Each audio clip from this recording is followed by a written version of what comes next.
Good morning, it's Shantae with Brown Sugar Talks under Black Unicorns. Um, I am feeling doubtful, but I'm okay. So I already had an idea to do my Man Crush Monday on Seth Rogen and Adam Sandler, just because I write about Adam Sandler, and I don't think people. Okay, so I'm in this college. I just came from high school where I don't fit in at all. And then I get to college. I've dropped everybody because they really were not friends. So it's like, okay, so I'm in this new space. And all I have is my music and my computer, and I just become a nerd. Like, okay, I did not just become a nerd. I was already a nerd, but it was just a different. I'm a black nerd. I'm a blurred, which, at first I was offended by, but okay, I'm getting used to it. So I was a blurred. All right. I love my ICQ and reading about stuff and making my graphics and just hanging out with creative people and all this different stuff. I was just a super nerd. Sometimes I wouldn't come out of my room or take a bath for 3 days. It was awful. So anyway, and I would just not eat. Bad. It was bad. So I'm at this point where I get new roommates and stuff, and then I get it. I get the Jewish package. I get the Jewish package in the mail. Oh my God, they think I'm Jewish, And it was the first time. It was the first time that I really realized that, because the first person I saw with my last name, whose last name was Schuler, was a guy in a book. He was just a guy, a black guy, indentured servant in a book. So I'm like, okay, this dude is cool. So I'm going to change my name too. So I also changed my name. I put a C in there. I put a C in my last name. So anyway, so I get the book. I get the CD. And so it's all about all these retreats and stuff you can take. Did not see color. Okay. And I just had this talk with my son too the other day. He's like, Mom, I don't care. Color, it's just he doesn't care. And I'm thinking, did I care when I was 8, 19? I didn't care. I didn't care until somebody made it clear that I was not their race. And that was I was 11 or 12 years old. But it's I really did not care. I didn't even know. I didn't even notice because we were so just in our world, so it's you don't even think about it. You don't even, it's not something that you just oh my God, I really know my existence or whatever. It's I just thought I was who I was. I just thought that. It probably would have been, it probably should have came clear to me when I came to Texas and I saw that it was Hispanic people, because we didn't have we didn't have any Hispanic people in our neighborhood. It was just black and white. It was so rare to see somebody outside of their nationality. So when I got to Texas and I saw different races, it still, I didn't play with them or anything. So it just wasn't even a situation that I had. I was still in this world. So anyway, when I get it, I was oh my God, they're gonna let me know what happens, I'm just all up into it, people are gonna let me know. And so when I write about it, I'm just what if it was refund check time, I probably would have went. I probably would have tried to go. And they probably would have been no, you cannot go. So then I became obsessed with Jewish people. I was just so freaking obsessed. And even to the point where I just be telling people I'm Jewish and black. Listen to my name. For real, there's no way I'm not Jewish and black. So I even had a rant and stormed out. Really, all that was really just over being black, because they used to blame me for everything. But what I'm saying is it's just I just was this is so nice. They have a whole retreat. And it wasn't that I never had that experience, because we have these Church of God conventions, and to know that they also had a convention or whatever, because that's what we would call it, a convention. So I also became just really into Adam Sandler. The fact that he wore shorts all the freaking time. I had an art teacher, Dan Anderson, at the time. Dan Anderson, check him out. He makes silos or whatever. Silos are awesome. And he is awesome. I always try to check to see if he's still alive or whatever. And he has an awesome house, and he gives people tours and stuff like that. Dan Anderson. And he was when I say the first mentor that was just that believed in me, even though everybody around me thought I sucked. He just was a great person to me. So I always how to give. He wasn't all that great because he thought I would steal from him, but still, what I'm saying? He was okay. So I won't, I go hard for him, but I don't go hard for him like I did for Wendy and Jack. But anyway, so what I'm saying is like when Dan Anderson, so anyway, Adam Sandler wore shorts too, like all the time.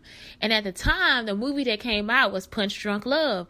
Never did I feel like I could just fall in love with the movie. Like I could watch that movie, and if somebody hangs out with me, I hate it's not that I hate it. It's just like it cannot exist with me for whatever reason. Like I could try to watch it, and then I get bored, and then it'll just play in the background. Like it's like I'm just not a TV freak. Like I just cannot do it.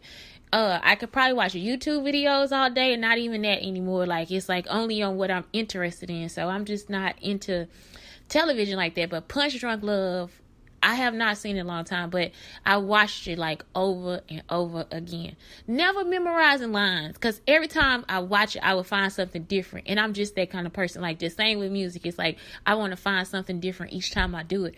So I just loved the movie. Like it was just like one of my favorite dishes of life. Like, man, I love that movie. Also, The Secretary. I know it's like, how could you love that movie? I love The Secretary for whatever fucking reason. It's so fucked up, it's like, but it's like the way that they were.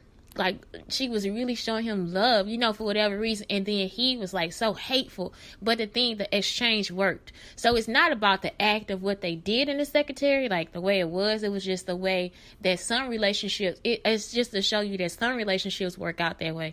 Like somebody would look at that and be like, "Oh my God, he just treats her like a piece of shit, and she just takes it." She's just, oh my God, me. I would be like, "No, leave his ass," but it was like, because she didn't have that outside noise in her head, and it was like something that she needed that sternness and that guidance or whatever, it worked. You know what I'm saying? Like that worked for them. Not to say that it works for me. I'm just saying that's what I see when I see it. I don't see all the actions they take or whatever. I just see that works for them. So Punch Drunk Love, the same thing. It worked for them. He was like, I think he was just what she needed, but she didn't know that she needed him like that. Like, she didn't know that his craziness would make her want to love him. She didn't know that. So it was just, but at the same time she did. Like, it's like he gave her love that's beyond love. Like, he loved her more than she knew, and that's the thing. It was quiet love. Like, it was like that thing. He was just holding it inside of him, but he like, I am not fucking giving up. Like, I'm not letting you go. And so that's what I see when I see that movie. Now, the thing is, you can take both of those synopses and still look at the movie, and you still don't know shit. What I just told you ain't shit. I have not, it is not a spoiler at all. Like, you will look at both of those movies and find your own fucking definition of what it's like. But what I just told you, for real, it won't give you any type of synopsis of what happened in the movie. Because I'm telling you what I see when I take 5 or 10 steps back. Okay? So even like Punch Drunk Love, beautiful. If you've never seen it, it is so, oh my God, I love it. Like, I'm so serious. Like, I don't know if it won awards or whatever. I don't even want to know. But for me, I love it. And I would have gave it an award, And then Secretary, I would have gave it an award too. Yeah, because it's just like, it was something great about it. And I think it could be compared to Shades of Grey. What is it? 50 Shades of Grey, which, I mean, it's cool, but they all young and stuff. I like Secretary because she's so fucking goofy. Like, she really is. Shades of Grey, they made it all pretty and, like, all these different... I really do like real shit. Like, I like to live in my house. Because some people, you go in, it's like a museum, everything all clean and stuff. I want to go in and see piles of paper because I want to know what the piles of paper are, and if you want to share it with me, like, why is it stacked like that? What if a pile of books somewhere, and it's got a coffee stain on a cup, on a top one. It's just like, I like real shit. So I guess I don't want to, when I saw 50 Shades of Grey, because everybody talked about it so much, it's like, but the movie is so, y'all done photoshopped every fucking thing and like took out the whole realness of the fucking movie. Like, it's like something like that. Somebody else that had cinematic greatness is Spike Lee when he did Crooklyn. When I saw Crooklyn is like, I know this is about Man Crush Monday, Jewish time, but I'm so sorry. Y'all know I've got to put everybody else in here. But Spike Lee is like,